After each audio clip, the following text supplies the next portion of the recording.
था। 2 प्रश्न हैं।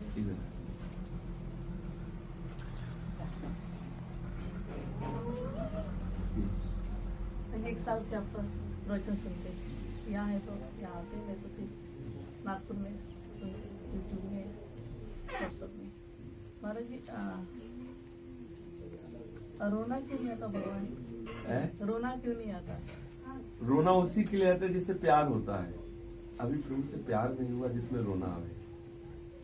हम उसी के मिलन के लिए तड़पते हैं जिससे हमारा अपनापन होता है।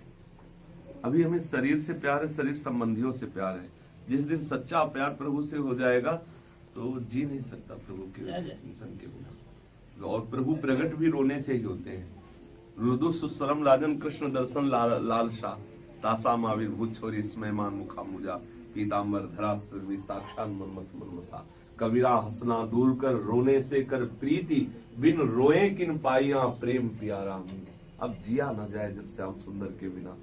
जब खान पान सब कुछ हमको कड़वा लगने लगे तब समझना कि श्याम सुंदर से अपनापन हो गया, प्रभु से अपना। फिर आपको रोना पड़ेगा नहीं, वो आप जान ही नहीं पाओगे कि आप रो रहे हो कि हंस रहे हो।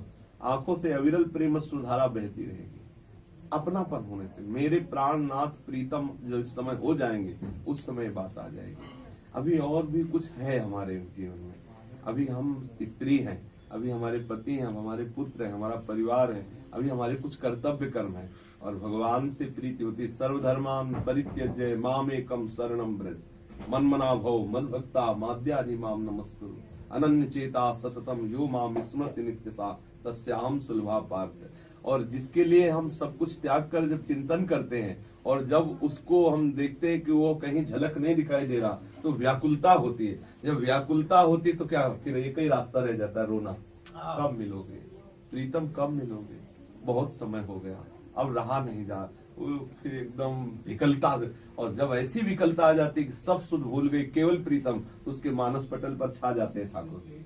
वो आंख खोले तो ठाकुर, आंख मूंदे तो ठाकुर, ठाकुर के सिवा कोई सत्ता ही नहीं। ये बात समझ में आ जाती है।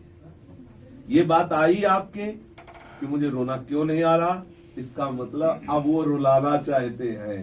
पहले बात दिला, अब वो बात भी दे देंगे। देते वही है। और जहां अपनापन हुआ फिर तो जीना मुश्किल हो जाता है। जिससे तुम हो रिझते क्या देते यदुवीर, रोना सिसकना तड़पना आहों की जागीर। आह भर के पुकारता रहता है। उसके पास बस एक ही रहे, साफ सूत्र भूल जाते हैं, एक ही रहता, कब मिलोगे प्रीतम। हर समय कपोल भींगे रहते हैं, हृदय में दाह। एक ऐसी भी स्थिति आती है जिसमें बाहर से शांत है, गंभीर है, अंदर से हाहाकार मचा हुआ है प्रभु के विरह में। एक ऐसी इसके आगे की भी स्थिति है कि अंदर से बिल्कुल तड़प रहा, बाहर से गंभीर शांत बैठा हुआ है। इसको समझना चाहते हैं। कल हमारे अश्रु चल रहे हैं, हम विलाप कर रहे हैं तो समझ में आ सकता है प्रभु के वियोग में है। लेकिन एक ऐसी स्थिति हो जिसमें गंभीर शांत बैठा है बाहर से और अंदर से हाहाकार मचा है। वो अंदर की बात तो केवल प्रीतम जानते हैं और वही जानता है जिसके बीत रही। जाने मोरी छाती, मीरा जी कहती। और एक प्रश्न पूछते महाराज जी, 20 साल हो गए हम प्रचार करते हैं। गुरु महाराज ने कहा प्रचार करो तो करते हैं। तो पहली बात हम यहाँ रोकते हैं। प्रचार करने का अधिकार सिद्ध पुरुषों का, साधकों को प्रसार करने का अधिकार है। प्रसार माने अपने अंदर डालना। हर बात अपने, जब तक हम परिपक्व नहीं होते दूसरे क्या, हमने हलवा का स्वाद नहीं लिया, हम हलवा का वर्णन करें तो वो एक तरह से मतलब अनाधिकार चेष्टा है। हम नाम में डूबे नहीं, हम नाम का स्वाद नहीं लिया, हम प्रीतम से मिले नहीं, किसी को क्या उपदेश करें।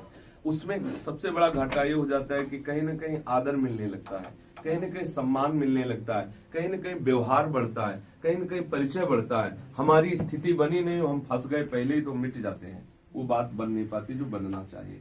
सबसे पहले एकांत देश में वास करके निरंतर भजन परायण रहकर जब अपने आप को परिपक्व कर लिया तो आपको प्रचार नहीं करना पड़ेगा। जिसके हृदय में भगवत चरणारविंद का प्रेम प्रकट हो जाता है उसके शरीर से ऐसे परमाणु निकलते हैं कि जो उस परमाणु के घेरे में आ जाए, बिना बोले वो भगवत अनुराग में युक्त हो जाएगा।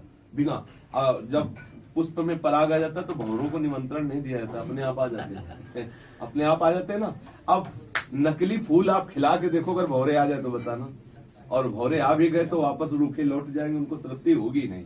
आपको खुद भगवदानंद की अनुभूति नहीं तो कैसे किसी को बोले। मान लो हम बोल रहे हैं सतत नाम जप करो, नाम से बढ़कर के सुख नहीं है, समझा? सतत नाम जप करो, नाम से बढ़कर कोई सुख नहीं। लेकिन खुद हम सतत नाम जप नहीं करते, नाम का स्वाद नहीं चखा, नाम के सुख में नहीं डूबे, तो हमारी बात रूखी जाएगी और उसके ऊपर कोई असर नहीं करेगी। और जिस समय हमारे आंखों में आंसू होगा और नाम भगवान हमारे मानस पटल पर छाए होंगे, रोम रोम खड़ा होगा, अगर धीरे से बोल दिया नाम जपो, नाम ही आनंददायक, वो आपके ऊपर मतलब ऐसा बलपूर्वक सवार हो जाएगा कि आपको नाम जपा के ही छोड़ेगा, क्योंकि वो अंदर से जा रहा है, एकदम अंदर की अनुभूति बात है। तो पहले अपनी अनुभूति को पुष्ट करे, पहले खुद भगवत अनुराग में मगन हो, तब प्रचार प्रसार की बात सोचे, नहीं तो फंस जाएगा सम्मान में, लोक प्रतिष्ठा में और व्यवहार में ऐसा फंस जाएगा कि आंतरिक भजन नहीं होगा। जब आंतरिक भजन नहीं होगा, सम्मान मिलेगा तो दिखावटीपन आ जाएगा, जिसे कहते हैं दम्भ, और वो दम्भ पाखंड आया कि चौपट हो गया सब कुछ।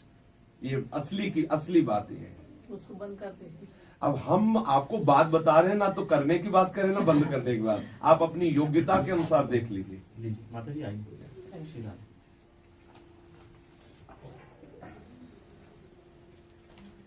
एकांत में चिंतन करना, जो आप उत्तर सुने इनका एकांत में चिंतन करना, तो आपको खुद उत्तर मिल जाएगा कि